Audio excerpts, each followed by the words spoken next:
Hello, I hope everybody is having a good weekend. It's a little rainy outside and a little cool, but spring is on the way now that we're into April. We're going to hit just a couple of highlights from Monday night's City Council meeting on April 6th. That meeting starts at 6 o'clock and it's at City Hall. Councilman Jim Penfold has a couple of bills that are directed toward beginning the process of looking at deteriorating sidewalks throughout town. Some initial steps will include some technology for staff to catalog and prioritize those projects. And there's also some cleanup in the sidewalk ordinance. Those two bills will be introduced.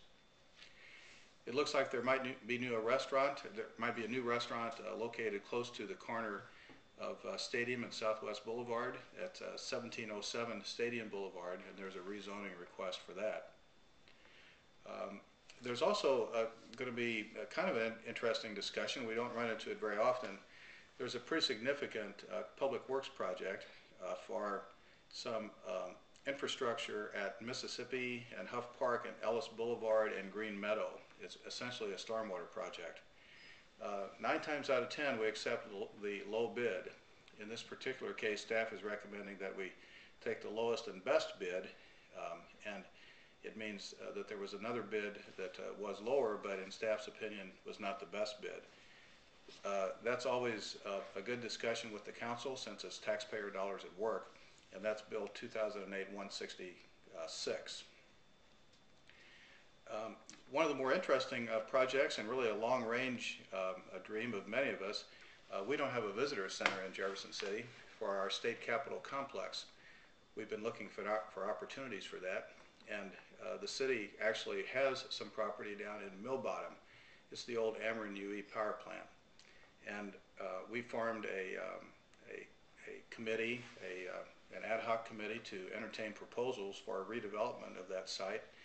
It contains some historic structures, including the old trolley barn, and there is a contract. There's an ordinance authorizing a contract, and that's Bill 2008-172.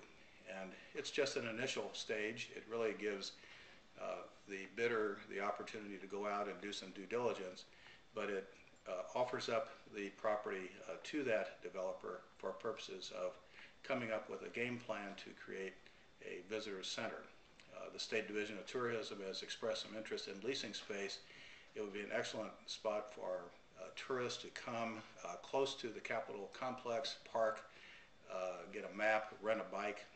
It's also close to potential Adrian's Island access. So that's pretty exciting that that's moving forward, and that's Bill 2008-172. We'll also be on a kind of a preliminary basis renewing the compost drop-off contract with Twee House Excavating Company. The council will have a resolution, that's Resolution 2008-43. That's kind of an interim measure. Our new trash agreement with Allied Waste does have some provisions for compost. However, that contract doesn't really provide that service until later in the year or perhaps next year. Staff is recommending that we go ahead and renew the contract with Twee House Excavating Company for the current compost site. That contract has a 120-day cancellation clause in it for either side. So it gives us some breathing room to continue with that service while we look at all kinds of different alternatives. The full agenda will be on a link that is posted right above this screen, and then I'm going to go ahead and try to post a picture or two of the old Mill Bottom site, where we would very much like to entertain the idea of a visitor center, and I'll try to post those pictures below this screen here. Anybody that wants to sign up for the meeting at 6 o'clock can do so in advance, or they can just come by City Hall right before the meeting and sign up immediately prior to the meeting. I hope you have a good weekend. I hope you have a safe weekend, and if you have any questions, feel free to contact me at the contact places listed above, or of course feel free to go through your city council persons or any staff member. Have a good weekend.